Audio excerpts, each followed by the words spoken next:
Hi friends, இன்றைக்கி நம்ம உருளைக்கிழங்கு குருமா ஃபார் சப்பாத்தி பூரி அதை தான் நம்ம பார்க்க போகிறோம். அதுக்கு என்னென்ன பொருள் பார்க்குறோம் அப்படின்னு பார்த்தீங்கன்னா, பெரிய வெங்காயம் நல்லா நெட்டாக அரிஞ்சு வச்சுக்கோங்க, பச்சை மிளகா, கருவேப்பிலை, இது தக்காளி, உருளைக்கிழங்கு வேக வச்சு மசிச்சு வச்சுக்கோங்க. இது கடைசியாக நம்ம போடுறதுக்காக கொத்தமல்லி தழை, இதெல்லாம் ரெடியாக வச்சுக்கோங்க. அப்புறம் ஒரு ஸ்பூன் கடல மாவை தண்ணியில் கரைச்சி வச்சுக்கோங்க. இதுதான் தேவையான பொருள். ஹாய் ஃப்ரெண்ட்ஸ், இப்போ நம்ம எண்ணெய் ஊற்ற போகிறோம். அடுப்பு பற்ற வச்சுக்கோங்க. எண்ணெய் ஊற்ற போகிறோம் தேவையான அளவு.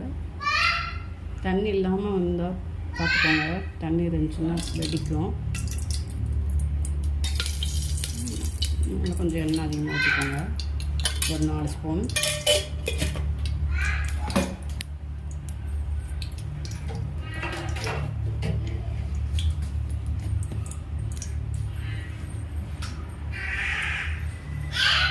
நல்லா எண்ணெய் காஞ்சதும் கடுகு போட போகிறோம். உளுத்தம்பருப்பு, கடலைப்பருப்பு,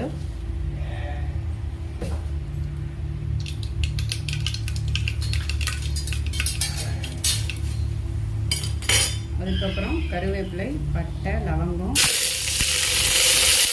பச்சை மிளகாய், சோம்பு எல்லாத்தையும் ஆட் பண்ணிக்கோங்க.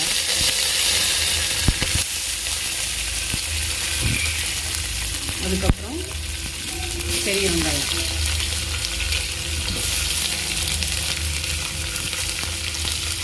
நல்லா நெட்டாக அரிஞ்ச பெரிய வெங்காயம்.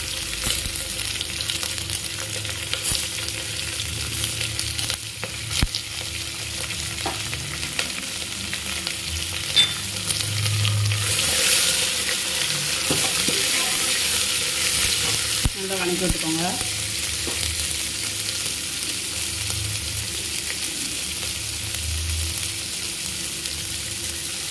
நல்லா வணங்கட்டும்.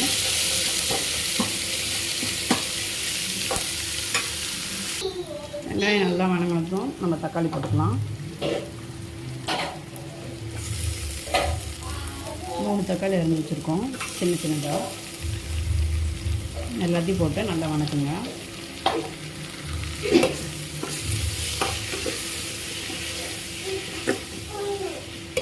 சின்ன சின்னதாக இருந்தீங்கன்னா சீக்கிரம் வணங்கிக்கும்.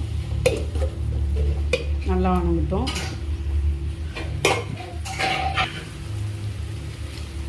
நல்லா வணங்கட்டும். தக்காளி வணங்கிறதுக்கு லைட்டாக கல் உப்பு ஆட் பண்ணிக்கோங்க. நல்லா வணக்கி விடுங்க. தக்காளி வணங்கட்டும். நல்லா வணங்கினதுக்கப்புறம் நம்ம உருளைக்கிழங்கு ஆட் பண்ணிக்கலாம். தக்காளி நல்லா வணங்கிடுச்சு. இந்த ஸ்டேஜில் நம்ம உருளைக்கிழங்கு ஆட் பண்ணிக்கலாம். உருளைக்கிழங்கு ஆட் பண்ணிக்கலாம். வேக வச்சது நல்லா மசிச்சு ஆட் பண்ணிக்கோங்க.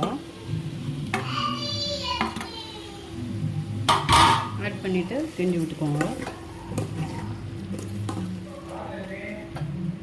அடுத்து லைட்டாக மஞ்சத்தூள் ஆட் பண்ணிக்கோங்க.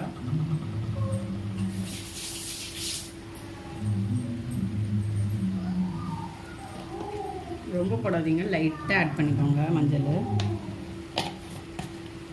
அடுத்து நம்ம தண்ணியை ஊற்றிக்கோங்க. அதுக்கு 1 ஸ்பூன் கடலை மாவு நான் காய்ச்சி வச்சுருக்கேன்.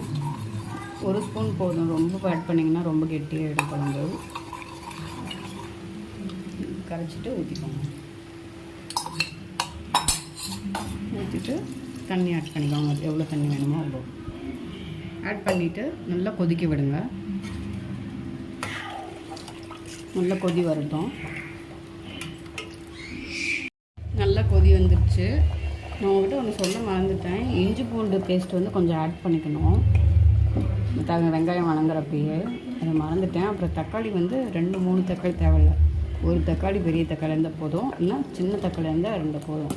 இன்னும் ரொம்ப அதிகமாக போட்டிங்கன்னா இந்த மாதிரி கொஞ்சம் டார்க்காக வந்துடும் குழம்பு, தக்காளி குழம்பு மாதிரி ஆகிடும். அதனால் கொஞ்சம் கம்மியாக போட்டுக்கோங்க. அடுத்து கொதி வந்துடுச்சு. சால்ட் பார்த்துக்கோங்க கரெக்டாக இருக்கான்னு. கரெக்டாக இருக்குது. இப்போ நம்ம கொத்தமல்லி போட்டு இறக்கிடலாம். அவ்வளோதான். உருளைக்கிழங்கு குருமா ரெடி.